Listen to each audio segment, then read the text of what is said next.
এই দিনটা আমরা পালন করব না, এটা হতে পারে না।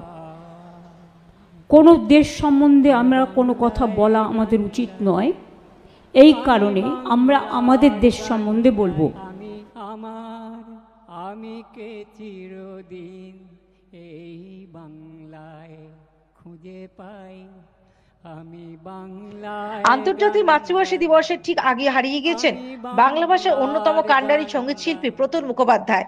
তাই এবারে ভাষা দিবস তাকে উৎসর্গ করল রাজ্য সরকার।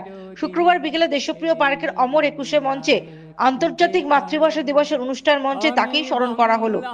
মঞ্চে প্রয়াত সঙ্গীতকারের ছবি রেখে শ্রদ্ধা জ্ঞাপন করলেন মুখ্যমন্ত্রী সহ বিশিষ্টরা। এরপর রাজ্য সঙ্গীত বাংলার মাটি বাংলার জল গিয়ে শুরু হয় অনুষ্ঠান। মঞ্চে প্রতুলবাবুর স্ত্রীকে আগলে নিজের পাশে বসালেন মুখ্যমন্ত্রী। সদ্য প্রিয়জন হারানোর বৃদ্ধাকে জড়িয়ে রইলেন পরম মমতায়। প্রতুল মুখোপাধ্যায় বাংলায় গান গাই অমর একুশে মঞ্চে ভাষা দিবসের অনুষ্ঠানে মমতা বন্দ্যোপাধ্যায় সহ রাজ্য সরকারের প্রতিনিধিরা। রাজ্যের ক্ষমতা আসার পর দেশপ্রিয় পার্কে অমর একুশে শহীদ বেদি তৈরি করেন মুখ্যমন্ত্রী মমতা বন্দ্যোপাধ্যায়। সেখানে প্রতি বছর আন্তর্জাতিক মাতৃভাষা দিবস পালন করে থাকে রাজ্য সরকার। মুখ্যমন্ত্রীর ডাকে তাতে যোগ দেন বাংলা বিশিষ্ট গুণীজনেরা। এবছরও তার ব্যতিক্রম হলো না। ভাষা শহীদদের মূল স্থান বাংলাদেশে এবছর ভাষা দিবস পালিত হয়েছে কার্যত নম নম করে। বদলের হাওয়ায় ইউনিসেফ বাংলাদেশে অনেক পরিবর্তনের সাক্ষী থেকেছে। তারই একটা নজিরবিহীন ভাবে এবারে ভাষা শহীদ দিবসে ইউনিসেফের অনুপস্থিতি। কিন্তু বাংলা ভাষার প্রতি সম্মান অক্ষুণ্ণ রেখে এবছর বাংলায় ভালোভাবে উদযাপন করা হলো ভাষা দিবস। সেখানে সদ্যপ্রয়াত প্রতুল মুখোপাধ্যায়কে উৎসর্গ করা হলো। মুখ্যমন্ত্রী মমতা বন্দ্যোপাধ্যায়ের বক্তব্য আমার একটা কথাই মনে হলো, প্রতুল দা তো চলে গেলেন, সঙ্গে আমি বাংলায় গান গাই গানটাও নিয়ে চলে গেলেন। মৃত্যুর 48 ঘন্টা আগে আমি তাকে দেখে এসেছিলাম, উনি তার আগে কোনো সাড়া দিচ্ছিলেন না।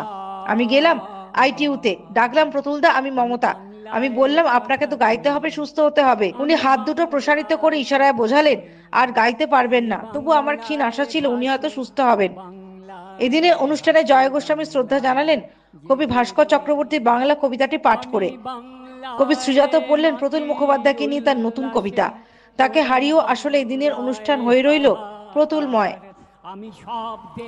বাংলার মাটি সোনার মাটি, আপনারা সবাই জানেন এ মাটি সোনার চেয়েও খাঁটি।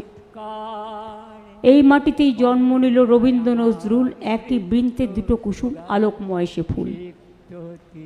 এটা আমরা সবাই জানি।